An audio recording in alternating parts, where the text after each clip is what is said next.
Bonjour, Philippe Hivergnot de Business France. Je vais vous parler aujourd'hui du sujet comment utiliser l'aftercare pour les plaidoyers politiques et la résolution des problèmes. Alors, c'est un sujet que, si vous me le permettez, je vais rebaptiser d'un titre que je trouve un peu plus précis, qui est l'utilisation du dialogue public-investisseur au service du plaidoyer attractivité. Alors, un petit rappel de notre expérience, Business France, moi-même. Donc, Business France, c'est l'agence publique en charge de la promotion des investissements étrangers pour la France. Et également, c'est une de ses missions officielles en charge du plaidoyer de l'attractivité économique, donc en charge de faire des recommandations au gouvernement sur les mesures d'attractivité. C'est en gros, au niveau de l'équipe Invest, 6000 entreprises qui sont rencontrées chaque année, dont à peu près la moitié au titre de l'activité qu'on appelle aftercare. Business France dispose d'un plan d'action annuel structuré pour la préparation du plaidoyer qui aboutit sur la publication ou la remise au gouvernement, plus exactement, d'un rapport annuel de recommandations sur l'attractivité, sur les mesures d'attractivité. Les recommandations qui sont adoptées par le gouvernement font l'objet d'une publication et d'une communication auprès des investisseurs étrangers à l'occasion d'un grand événement qui est organisé chaque année, qu'on appelle le Choose France Summit, sur lequel je reviendrai tout à l'heure. De mon côté, j'ai à peu près 22 ans d'expérience dans l'attraction des investissements et au cours des 22 ans, passé en agence régionale, donc au contact des entreprises sur le terrain, mais aussi dans des bureaux à l'étranger, Amérique du Nord et Grande-Bretagne. J'ai eu à peu près 1000 rendez-vous, un peu plus de rendez-vous aftercare, donc de suivi de projets d'investissement étrangers. Donc sur cette double base d'expérience de Business France et de mon expérience personnelle, que je vais vous présenter les idées qui suivent, qui sont bien entendu celles que nous avons, Business France, moi-même, mais qui ne prétendent pas couvrir l'ensemble du sujet. Alors aujourd'hui, je vous propose donc d'abord effectivement d'élargir la notion d'aftercare pour parler plutôt de dialogue public-investisseur. Je vais y revenir tout de suite sur ce que ça recouvre. Définir les objectifs du dialogue public-investisseur, voir quel rôle l'agence de promotion des investissements doit jouer dans ce dialogue. Je rappellerai ensuite l'importance du dialogue public-investisseur dans la construction du plaidoyer, en parallèle des autres sources d'informations pour le plaidoyer, études économiques et autres, voir également les risques auxquels ce dialogue est exposé dans son exercice et les actions à mettre en œuvre dans le cadre d'un dialogue public-investisseur bien construit. Le tout dans une approche multi-objectif. Je reviendrai sur ce que ça signifie et je terminerai par une illustration en prenant l'exemple du sommet Choose France dont je viens de vous parler. On terminera en regardant comment construire rapidement un plan d'action donc de dialogue public-investisseur autour d'objectifs et d'indicateurs SMART, selon le terme consacré, et avec les outils et moyens adéquats. Alors, pourquoi ne pas parler d'aftercare aujourd'hui? Alors, l'aftercare, stricto sensu, donc terme anglais qu'on traduit parfois comme suivi après implantation ou suivi après décision, est vraiment centré sur la question du suivi des projets d'investissement portés par des investisseurs étrangers en l'occurrence, et le suivi éventuellement durant la réalisation du projet sur le territoire et aussi au-delà de la réalisation pendant toute la durée de vie de l'activité de l'investisseur sur le territoire. Alors, dans la pratique et en réalité, lorsqu'on développe un département aftercare ou une action d'aftercare, on va couvrir par ce terme l'ensemble des relations qui sont développées entre les parties prenantes publiques, c'est-à-dire l'agence de promotion des investissements, mais aussi les autres acteurs publics, ministères et autres, et l'investisseur présent sur le territoire. C'est pourquoi ici, je préférerais parler de dialogue public-investisseur qui me semble plus pertinent. Je rappelle ici ce qu'on définit donc précisément comme dialogue public-investisseur, c'est l'ensemble de ces interactions entre les acteurs publics au sens large et l'investisseur pour apporter aux deux parties, l'investisseur d'un côté mais aussi les acteurs publics, les informations qui leur seront utiles pour contribuer en fait à la réalisation de trois objectifs qui sont organisés autour des trois clients ou des trois cibles de ce dialogue public-investisseur. Alors la première, bien sûr, c'est l'investisseur lui-même, l'investisseur étranger. Là, l'objectif est d'assurer le bon développement du projet qu'il porte sur le territoire, sa satisfaction in fine. Et donc là, cela recouvre ce qu'on appelle, stricto sensu, l'activité d'aftercare. Alors, il y a un deuxième client avec un deuxième objectif, c'est le gouvernement lui-même. Puisque ce dialogue public peut contribuer, on verra comment tout de suite, à conseiller le gouvernement sur la politique d'attractivité économique et sur les mesures à prendre pour renforcer cette attractivité, le climat des affaires et la compétitivité économique du pays. C'est ce qu'on appelle, pour résumer, le plaidoyer attractivité. Alors, il y a un troisième client également qui est, je dirais, un client interne, c'est l'agence de promotion des investissements elle-même, dans la mesure où les informations glanées dans ce dialogue public-investisseur peuvent aider à renforcer les outils marketing, la stratégie marketing, et derrière cela, les actions, priorités et plans de prospection de l'agence. Donc, c'est ce qu'on a résumé ici sous l'activité développement marketing. Ce troisième sujet sera traité dans un webinaire à venir dans quelques jours. Nous nous concentrerons aujourd'hui sur la deuxième priorité et le deuxième client qui est donc le plaidoyer attractivité à destination du gouvernement. Alors, une première question se pose pour nous tous, c'est quel est le rôle de l'API, l'Agence de promotion des investissements, dans ce dialogue. Alors, cette question a en fait deux sous-parties. Quelles sont les missions de l'API et comment est-ce que l'API s'insère dans l'écosystème d'acteurs qui interagit avec un investisseur étranger sur le territoire. Alors, en règle générale, l'API a un certain nombre de missions. On en retrouve par construction deux dans, je dirais, 99%, si ce n'est 100% des agences de promotion d'investissement. Ce sont les activités directement tournées vers les investisseurs étrangers, donc extérieurs, la prospection des investisseurs, donc prospection ciblée et digitalisée, et plus largement la promotion du territoire de votre pays ou des régions auprès de ces investisseurs étrangers. Donc ça, on le retrouve dans toutes les agences. On retrouve souvent, mais pas forcément avec l'API comme leader, c'est parfois simplement comme partie prenante autour d'une autre agence publique, la question ce qu'on appelle le country branding, ou en français la création d'une marque pays, notamment bien sûr pour nous sur tout ce qui est activité économique, qui est une activité complémentaire qui va alimenter, bien entendu, les actions de promotion et de prospection. Et ensuite, il reste deux activités, le plaidoyer attractivité et l'aftercare, qui sont souvent présentes au sein de l'API. C'est le cas, par exemple, à Business France, comme je l'ai dit tout de suite, mais qui parfois ne sont pas traitées par l'agence de promotion des investissements, qui sont traitées par d'autres agences, par des ministères en direct, et sur lesquelles l'API va au mieux être un contributeur, parfois même être tenu à l'écart et ne pas avoir son mot à dire sur ces actions.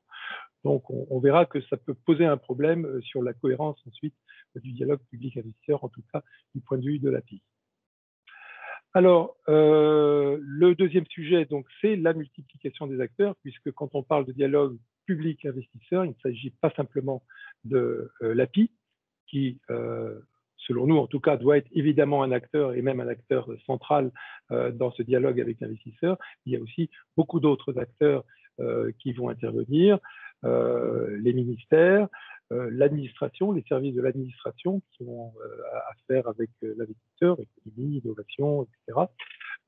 D'autres agences publiques, des clusters, des pôles de compétitivité, etc., les chambres de commerce, et puis au niveau local, les autorités, municipalités, les gouverneurs, gouvernements régionaux qui y interagissent également. Donc cela fait une multiplicité d'acteurs, tout l'enjeu vis-à-vis de l'investisseur qui souhaite voir une cohérence et une efficacité dans cette approche avec de multiples acteurs publics. Tout l'enjeu sera de donner non seulement une impression de cohérence à cet investisseur, mais d'avoir une réelle cohérence dans l'approche qui sera faite pour qu'elle soit le plus efficace possible. Alors, les canaux du plaidoyer attractivité, puisque c'est sur ce sujet qu'on va se concentrer aujourd'hui. Le le plaidoyer repose sur trois piliers principalement, en règle générale. Le premier qui est ce que j'appellerais l'analyse macroéconomique. Ce sont les études sur la compétitivité économique du pays, études comparées, classements internationaux. Alors, il y a un classement qui revient souvent dans les préoccupations des agences de promotion des investissements, qui est le fameux Doing Business Index, publié chaque année par la Banque mondiale, avec un ranking donc, où le pays gagne 5 places ou en perd 8, etc., suivant un certain nombre de critères. Très souvent, d'ailleurs, certaines agences organisent toute leur action de plaidoyer attractivité autour de l'amélioration de ce classement international, dans la mesure où, évidemment, si le classement s'améliore, ça leur fait un argumentaire marketing pour dire on s'améliore, donc les investisseurs seront encore mieux chez nous. C'est, à mon avis, pas suffisant, bien entendu, pour organiser un bon dialogue, un bon plaidoyer. Le deuxième pilier de ce plaidoyer, c'est le benchmark des compétiteurs. Voir ce que nos principaux compétiteurs, c'est souvent les pays voisins, sur lesquels on est régulièrement en concurrence pour attirer des investissements et des investisseurs étrangers, quelles mesures prennent-ils ou ont-ils prises récemment qui est susceptible d'améliorer leur compétitivité et donc de leur donner un avantage sur notre propre pays. Alors, ça peut être des mesures de fiscalité, de réglementation, droit du travail, ça peut être des appuis très ciblés, sectoriels, ou par exemple des programmes de développement des startups, ça peut être évidemment des grandes infrastructures ou des équipements, et c'est, pour finir, tout ce qui est aide publique, et notamment aide publique ciblée sur les investissements. Le troisième pilier, c'est le sujet d'aujourd'hui, c'est le dialogue public-investisseur. Alors, lorsqu'on parle de plaidoyer attractivité, l'output essentiel du dialogue public-investisseur sera en fait le feedback, c'est-à-dire le retour d'information que ce dialogue permettra de générer venant des investisseurs eux-mêmes, des entreprises que l'on rencontre, qui permettra de remonter pour analyse les problèmes qu'ils rencontrent ou les problèmes qu'ils ont anticipés, l'image qu'ils ont sur le droit du travail, sur les freins à l'investissement, sur la difficulté pour obtenir un permis de construire, etc. Tous ces problèmes. Un retour d'expérience également que l'on peut mesurer dans le dialogue qu'on a avec eux sur l'impact qu'ont eu des mesures d'attractivité qui ont été prises l'année précédente ou quelques années auparavant, pour voir si ces mesures qui ont été passées pour répondre à leurs problèmes ont effectivement répondu à leurs problèmes et s'ils considèrent que c'est un vrai progrès pour eux-mêmes. Et puis plus globalement, les suggestions d'amélioration qu'ils peuvent faire sur le climat des affaires, qui peuvent être très diverses, depuis des mesures d'ordre fiscal jusqu'à des mesures qui peuvent paraître anecdotiques, comme par exemple un accueil VIP en aéroport, mais qui peuvent avoir un impact réel, psychologique ou matériel sur les investisseurs. Alors, trois piliers, donc. On a souvent, certaines agences en tout cas ont souvent tendance à considérer essentiellement les deux premiers, l'analyse macroéconomique, les classements Doing Business et le benchmark des compétiteurs pour essayer de faire aussi bien qu'eux. Il ne faut pas négliger le dialogue public-investisseur, qui à mon avis est peut-être le plus important des trois piliers, dans la mesure où c'est la vraie mesure où l'on confronte les mesures prises pour l'attractivité avec le réel vécu par les investisseurs. Là, on n'est pas dans du théorique sur est-ce que les investisseurs ont besoin de ci ou ont besoin de cela. On est sur un réel où les investisseurs nous disent voilà comment je vis ça, voilà ce qui est bon, voilà ce qui est mauvais. Donc, c'est un point très important. Ça permet de mesurer aussi la perception du pays au-delà du réel. Comment est-ce que les investisseurs voient le pays, son climat des affaires, ils voient l'évolution de ce climat dans le temps. Et puis, il y a un dernier point qu'il faut souligner, c'est que c'est aussi, par rapport aux deux autres piliers, la façon la plus efficace de créer un lien direct de confiance avec les investisseurs, dans le dialogue qu'on instaure avec eux, et en soi, ce lien direct de confiance qu'on crée avec l'investisseur est une mesure importante d'attractivité. Je vous rappellerai qu'en règle générale, quand on regarde les trois facteurs principaux que regarde un investisseur lorsqu'il évalue l'attractivité d'un pays et lorsqu'il recherche à implanter un nouveau projet d'investissement, c'est la qualité de la main-d'œuvre, formation, disponibilité, la qualité des infrastructures logistiques et autres infrastructures. Et le troisième point, c'est la capacité des acteurs publics, du gouvernement, des agences publiques, des municipalités, à les assister et à les aider à résoudre les problèmes qui se présenteront. Beaucoup de projets sont gagnés, vous le savez sans doute, et nous avons tous des histoires vécues sur ce sujet, parce qu'au-delà évidemment des conditions favorables qu'on pouvait offrir sur la main-d'œuvre, sur les infrastructures, on avait créé ce sentiment de confiance qui leur faisait penser que s'ils avaient des problèmes, ils seraient toujours accompagnés avec le maximum d'efficacité. Et le dialogue public-investisseur est là pour les conforter dans ce sentiment de confiance.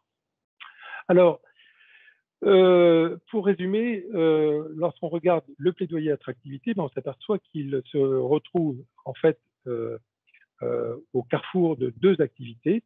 Alors, il repose sur trois sources, comme on l'a vu, les études économiques, les benchmarks pays et le dialogue public-investisseur, sachant que le dialogue public-investisseur lui-même a deux autres objectifs qu'on a vus tout à l'heure, le plaidoyer bien sûr, mais aussi d'assurer l'aftercare, c'est généralement le premier objectif du dialogue public-investisseur, et d'alimenter l'agence en outils marketing.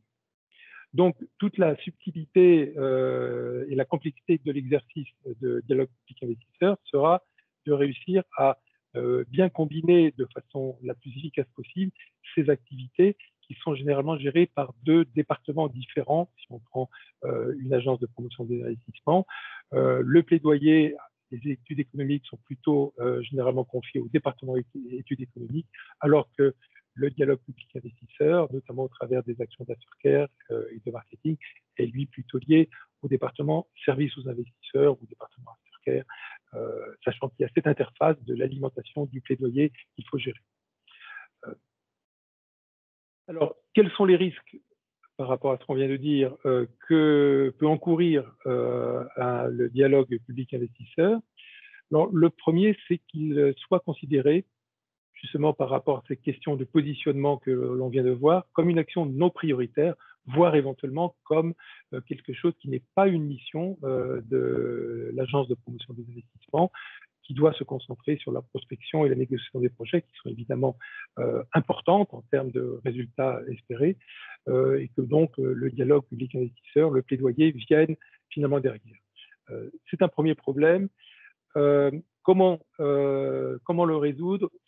Il est important dans les missions de l'investisseur, dans les missions de l'agence de promotion de l'investissement, de bien préciser quelle est la place du dialogue public-investisseur en tant que tel, et de lui allouer, bien entendu, les moyens en termes de ressources humaines. Ça peut être au travers de personnel consacré ou en tout cas de personnel qui ont du temps pour réaliser les différentes actions, de budget et d'objectifs de l'API.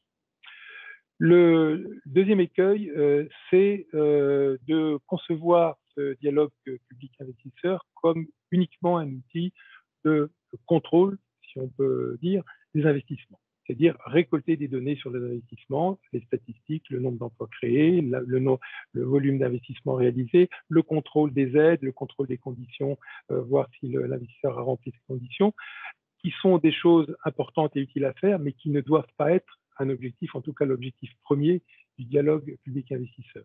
Récemment, le responsable aftercare d'une agence publique d'investissement, que je ne mentionnerai pas, m'expliquait que pour lui, c'était l'essentiel de l'aftercare, c'était d'assurer ce contrôle parce qu'ils avaient un devoir vis-à-vis du gouvernement de statistiques sur les investissements. Alors, bien entendu, il faut le faire, mais il ne faut surtout pas limiter l'aftercare et le dialogue public-investisseur à cette activité.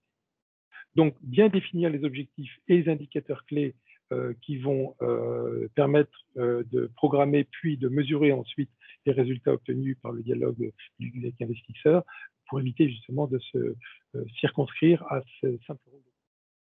Troisième écueil, c'est d'avoir une approche par objectif non intégrée. J'explique ce que je veux dire par là. Vous voyez que le dialogue public-investisseur a trois grands types d'objectifs: faire l'aftercare des projets existants, émettre des recommandations pour le plaidoyer et aider à construire des outils marketing. Alors, il y a un certain nombre d'actions qu'on va voir tout de suite qui vont être menées dans ce cadre-là. L'idée générale, et en tout cas la chose que l'on s'applique à nous-mêmes, à Business France, c'est de considérer que chaque action et chaque occasion de dialogue avec l'investisseur, pour l'agence, notre partenaire, doit être une occasion de traiter non pas un seul des trois, mais des trois objectifs. Quand on voit un investisseur, il faut toujours se poser la question, en tout cas avant de voir, est-ce que là-dessus j'ai un objectif en termes d'aftercare? Oui, lequel? Est-ce que j'ai un objectif en termes de plaidoyer? Avoir son avis sur telle chose, voir si les problèmes qu'il a, etc.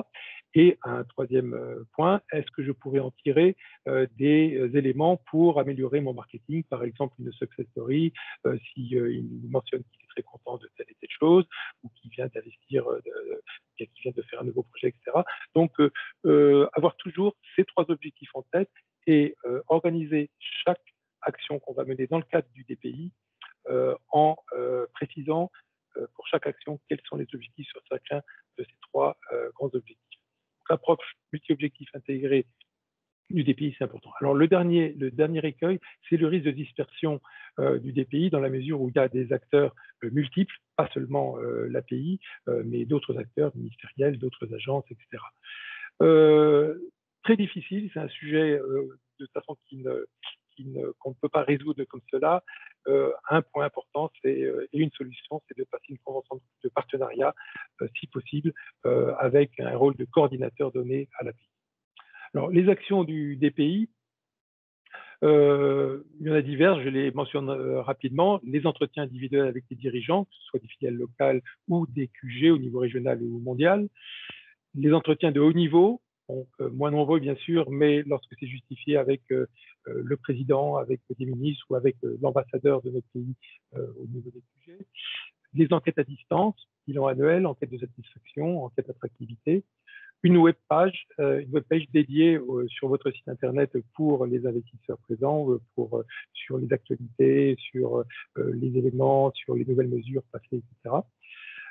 Invitation à des événements, alors ça peut être des événements, disons, prestige, la fête nationale, des événements culturels, mais aussi des événements plus professionnels, séminaires thématiques, organisation de clubs par pays ou bien par secteur d'activité, où cela permet aux entreprises d'un même secteur ou d'un même pays de se retrouver une fois par an, par exemple, et les inviter comme participants, mais parfois aussi comme intervenants pour faire part de leur expérience dans le pays.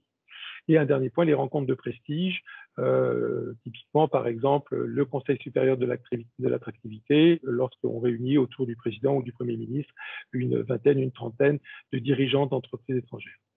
Je parlais tout à l'heure du sommet Choose France. Donc, pour rappel, nous avons fait la 3e édition au début 2020.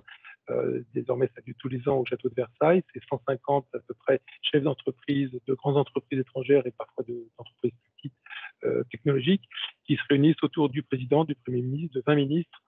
400 rendez-vous B2B qui sont organisés avec les acteurs publics, mais aussi entre eux. Et pour nous, c'est à la fois un événement de prestige qui permet d'avoir de la visibilité, mais aussi une occasion de contact business pour assurer le suivi de certains projets.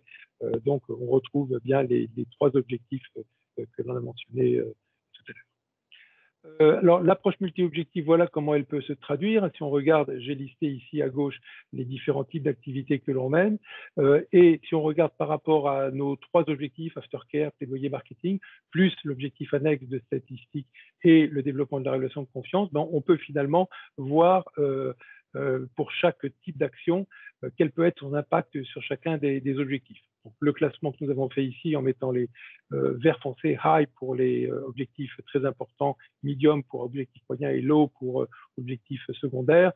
C'est un classement personnel de Business France. Vous pouvez avoir bien sûr d'autres classements. Il est important pour vous que vous puissiez évaluer vous-même au travers d'une telle matrice ce que vous attendez des différentes actions que vous allez engager dans un des pays. L'exemple de l'entretien individuel, typiquement, c'est de prévoir dans le guide d'entretien que chaque prospecteur a lorsqu'il doit faire un entretien individuel, un volet questions à aborder pour chacune des rubriques. Qu'est-ce que je dois aborder en aftercare, en plaidoyer, en marketing, quelles statistiques, quelles données je dois récupérer, etc. Voilà, je terminerai sur la construction du plan d'action. Alors, quelques étapes très rapidement. La première chose, c'est bien entendu de définir les priorités stratégiques et les objectifs pour chaque client, en l'occurrence ici pour le plaidoyer. Qu'est-ce que l'on attend du dialogue public investisseur? Quel type de mesures? combien éventuellement, est-ce qu'on peut les quantifier. Ensuite, de choisir et de valider au niveau de l'agence et avec vos tutelles les indicateurs et avec vos partenaires également du dialogue, les indicateurs SMART, c'est-à-dire pertinents, mesurables, atteignables, qui seront utilisés pour le plaidoyer, indicateurs d'activité, indicateurs de résultats et éventuellement indicateurs d'impact. Et ensuite, préparer un plan d'action annuel avec, quand c'est possible, un objectif annuel quantifié. On verra ce que ça peut être pour des indicateurs. Préparer sur cet objectif un programme d'action qui permettra d'atteindre l'objectif annuel pour chaque KPI, entretien individuel, atelier, etc. Si plusieurs acteurs sont amenés à intervenir, répartir le travail entre ces différents acteurs, mettre en place un dispositif de monitoring pour le suivi de la mesure des résultats et le reporting de ces résultats, et enfin sécuriser le budget et la ressource humaine nécessaire à la mise en œuvre avant l'engagement de ce plan. Il n'y a rien de pire que effectivement d'avoir un plan extrêmement ambitieux, mais qui ne dispose pas des moyens humains ou des moyens budgétaires pour être réalisé. Alors, quelques exemples d'objectifs et d'indicateurs qu'on pourrait appliquer au plaidoyer, je vais passer rapidement dessus. Nombre de rendez-vous individuels faisant remonter des avis à investisseurs sur votre activité, ça peut être un objectif de moyens. Le pourcentage d'actions des pays où le plaidoyer a effectivement été abordé. Si on va en bas, le nombre de mesures d'amélioration adoptées par le gouvernement suite aux remontées et suggestions du DPI, ce sont par exemple des indicateurs qui peuvent être pertinents. Il n'y a pas de standard international, c'est à vous de voir lesquels correspondent le mieux à votre vécu et aux attentes éventuellement de vos tutelles ou de vos partenaires. Mais l'important est que vous ayez des indicateurs et des objectifs bien définis qui vont vous permettre de structurer les actions.